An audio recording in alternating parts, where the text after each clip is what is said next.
Bonsoir et bienvenue dans cette nouvelle édition de l'Info Soirée. Nous sommes le lundi 5 avril, voici les titres. Agression à Clairefonds hier, un voisin menace de mort une famille avant de s'emparer d'une arme blanche et de blesser un père de famille et son frère.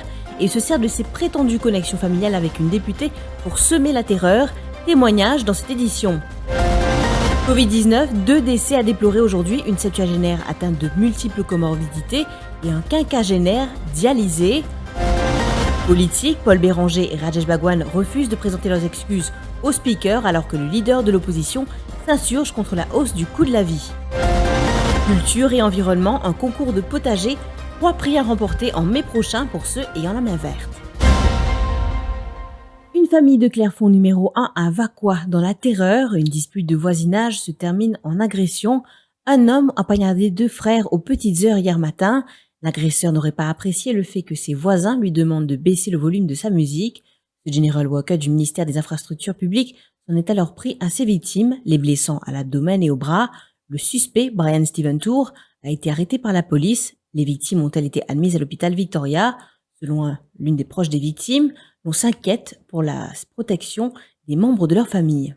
Il a commencé à menacer, à dire qu'il allait tuer mon papa et tout, et mon oncle. Et à ce moment-là, c'est ce qu'il a fait. Il a essayé de poignarder mon papa pour commencer. Mon papa, il a eu une coupure au chest, mais ça va. Il a eu 2 points de suture. Par contre, mon oncle, lui, il a été blessé au niveau de la main. Donc, il a eu son auriculaire sectionné. Il a aussi eu l'arcade sourcilière qui a été cassée. Il a aussi dit que si on voulait aller de l'avant, si on appelait la police ou quoi que ce soit, il n'avait pas peur parce que justement, il avait de la famille qui est sa cousine, qui est députée. Beaucoup d'angoisse parce qu'à un moment, j'arrivais plus à respirer au fait. J'ai ressenti de la colère parce que voir quelqu'un agresser son père et son oncle, ça vous met quand même un peu en colère. On peut rien faire parce que si nous, maintenant, on se met dedans, il faut aussi penser que justement, on a notre travail. J'ai ma grand-mère qui, quand tout le monde va au travail, ma grand-mère est seule. Et justement, on a peur.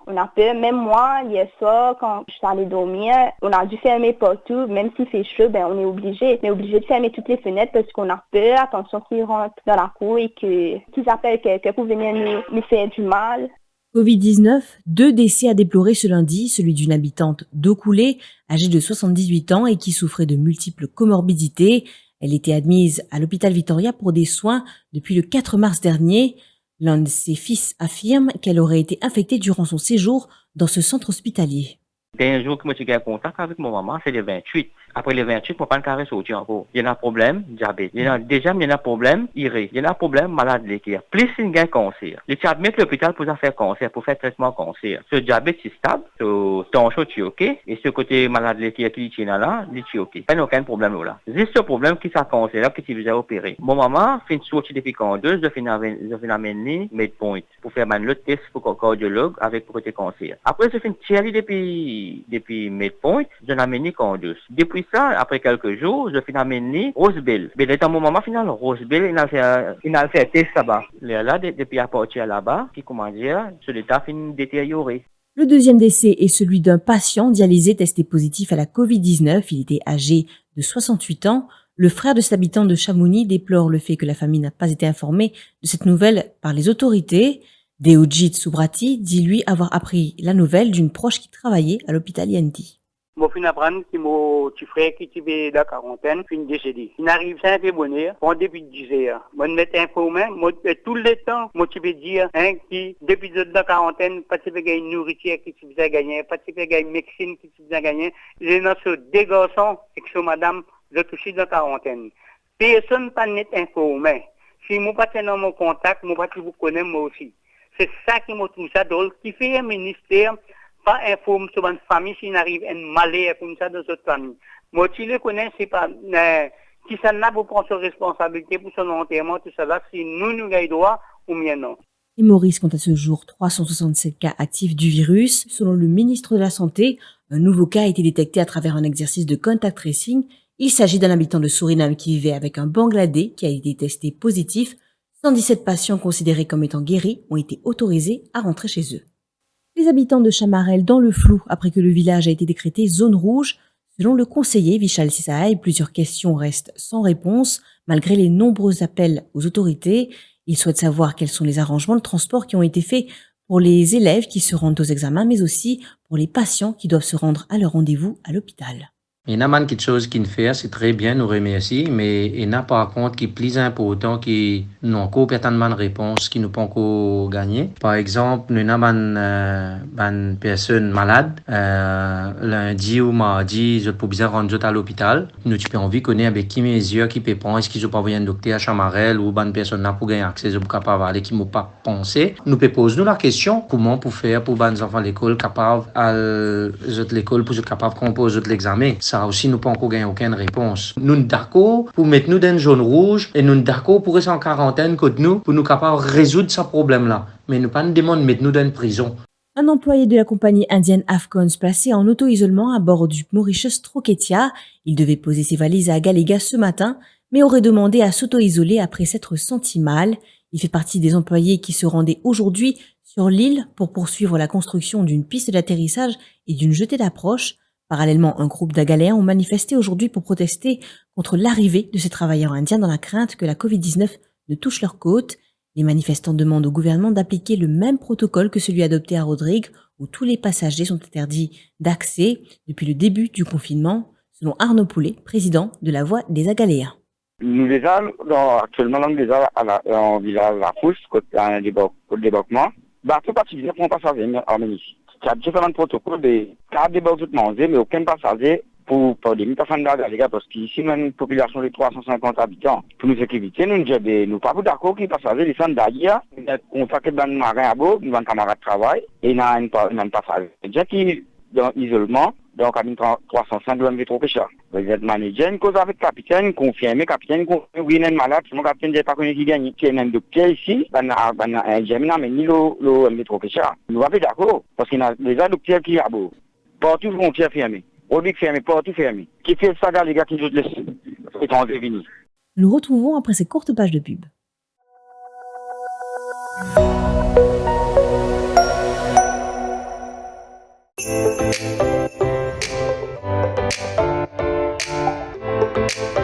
Téléplus et 1000 Regular Spread présentent QI Vidé, une émission réalisée avec la collaboration de Kader Electromeubles. Rendez-vous à 20h30 pour QI Vidé. QI Vidé vous est présenté par 1000 Regular Spread avec la collaboration de Kader Electromeubles. Découvrez un nouveau meal spread avec ce 8 vitamines essentielles, un emballage biodégradable qui est bon pour l'environnement, 100% local, est disponible partout dans l'île, en plus même pas besoin dans frigidaire. Nouveau meal spread, 1000 fois ça. Doté d'un laboratoire spécialisé en biologie moléculaire et d'une équipe qualifiée, Novalab propose des prélèvements PCR pour Covid-19 dans le confort de votre maison et dans nos locaux au Bioparc de Phoenix. Avec des certificats d'analyse reconnus mondialement, nous proposons des prélèvements pour ceux qui doivent voyager. En sus des procédures internes, Novalab est aussi audité et agréé par le ministère de la Santé. Notre capacité est de 350 tests par jour et une assurance que les certificats seront livrés sous 24 heures. Besoin d'un test Covid-19? Appelez Novalab sur le 660 19 00.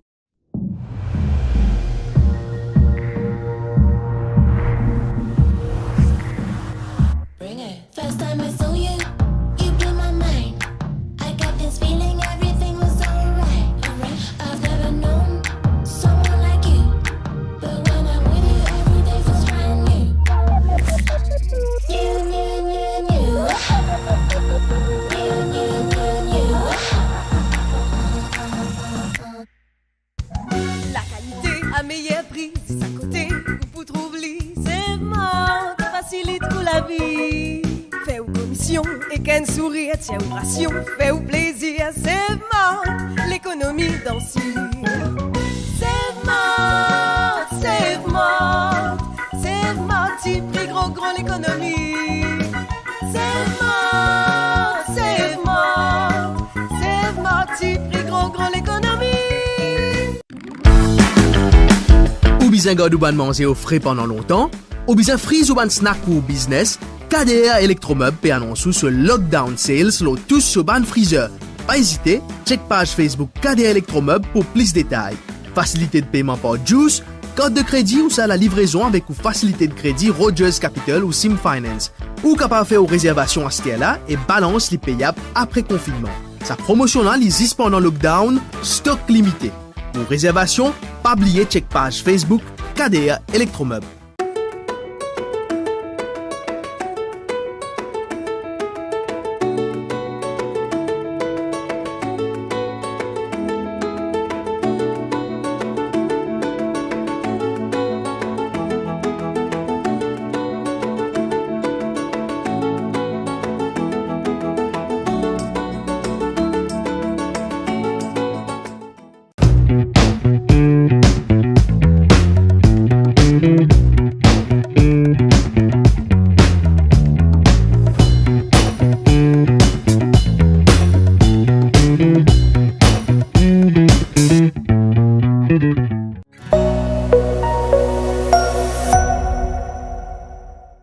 Politique maintenant, le leader du MMM refuse de présenter ses excuses après son expulsion du Parlement. Il avait essuyé une suspension lors des dernières séances parlementaires, tout comme Rajesh Bhagwan et Arvind Boulel, et s'il voulait retourner dans l'hémicycle, le speaker leur a fait comprendre qu'il devait présenter des excuses. Paul Béranger assure que plusieurs options s'offrent à lui et aux autres députés suspendus et a évoqué leur démission tout en précisant que cela dépendrait de chacun d'entre eux, à savoir que leurs hommes de loi se sont réunis cet après-midi pour décider de la marche à suivre. Le leader des Mauves était face à la presse ce matin aux côtés du leader de l'opposition, Xavier-Luc Duval et Nando Boda. Si présente excuse après ce qui n'arrivait, après l'abus du speaker, inévitablement la population, pour vivre ça, c'est bien après tout, le speaker, il a raison. Alors qu'il n'est pas abusé. Et présente excuse, ça tu peux encourager pour faire pire encore, pour faire plus encore. Donc, pas question. Deuxième possibilité, c'est démission de tous les trois. Mais ça, il dépend largement le Arvind Boulel, le Parti travailliste. Nous, on peut discuter ça et nous pouvons discuter. Troisième possibilité, c'est la Cour suprême. Moi-même, mon collègue, Xavier, Nando, tout le monde connaît, moi bien réticent pour demander à la Cour suprême d'intervenir dans les affaires du Parlement. Moi, profondément respectueux de la séparation des pouvoirs. La possibilité rentre en action à la Cour suprême, donc, qui existait, mais moi, bien réticent. Nous besoin, cet après-midi même, nous besoin, ban avocat, ban suspendu et ban avocat. Nous pas prendre une décision aujourd'hui, nous pouvons continuer étudier et nous pouvons consulter le Parti travailliste aussi au sujet de sa question à la Cour suprême ou bien pas à la Cour suprême. Le coût de la vie ne cesse de grimper, propos du leader de l'opposition Xavier-Luc Duval qui s'appuie sur un rapport du Bureau des statistiques publié le mois dernier pour faire valoir son argument. Face à la presse, le leader du PMSD souligne que mardi dernier, le ministre de l'Énergie a expliqué que la consommation d'électricité a augmenté de 35% pendant le confinement. Xavier-Luc Duval affirme que les gens qui sont confinés consomment plus, mais ceux qui étaient sur le tarif social paieront plus. Il demande ainsi à ce que chaque client paie le tarif habituel. Nous connaissons que CEB, c'est un tarif qui est majoré. Si ou un monde qui pas consomme beaucoup, un monde pauvre, vous pouvez payer 2 roupies 16 l'unité. Social tarif. Mais par contre, plus vous consommez, plus le prix à l'unité augmente. Il vient jusqu'à 8 roupies 77 l'unité. C'est-à-dire, il vient plus que 4 fois l'unité. José Zongar, mardi dernier, au Parlement, a une réponse de Ousmane Mohamed, il vient dire comme ça, que consommation d'électricité, dans sa pandémie-là, fin augmenté par 35%. Par 35%, il a augmenté, principalement, parce que du monde la case, je peux get télévision, je peux mettre climatiser si je tenant, je peux cuire plus, je peux consommer l'électricité beaucoup plus, par 35%. Donc, nous l'appel au gouvernement, c'est qui nous suspend l'augmentation graduée de bonnes consommation pour bonnes consommateurs domestiques. Et de son côté, Nando Boda a commenté le Work Access Permit. Le député indépendant explique que les députés n'ayant pas reçu un WAP ne peuvent aller dans leur circonscription ou consulter des conseillers légaux. Alerte aux arnaques, aux fausses propositions de crédit qui se multiplient sur les réseaux sociaux. C'est la mise en garde émise par le Computer Emergency Response Team du ministère des TIC aujourd'hui. Selon cette agence gouvernementale en charge de la cybersécurité, de nombreux cas d'arnaques ont été signalés récemment sur la plateforme Mauritian Cybercrime Online Reporting System. Les autorités précisent que les escrocs profitent des difficultés financières que subissent les Mauriciens pendant la crise actuelle de la Covid-19. Parlons de culture et d'environnement. Vous aurez jusqu'au 5 mai pour soumettre votre candidature pour un concours de potager ouvert à tous les amateurs, particuliers, scolaires, associatifs et entrepreneuriaux, entre autres. 3 catégories s'offrent à vous. La première concerne ceux cultivant seuls une parcelle potagère, la deuxième est pour ceux cultivant une parcelle potagère à vocation pédagogique, et la dernière pour ceux qui entretiennent une parcelle potagère dans le cadre d'une association. Le bulletin d'inscription pour ce concours est disponible sur le site web de l'Institut français de Maurice. La remise des prix est prévue pour le 5 juin prochain à l'occasion de la Journée mondiale de l'environnement. Ce qui nous amène à la fin de cette édition de l'Info Soirée. Merci de l'avoir suivi. Bonne soirée.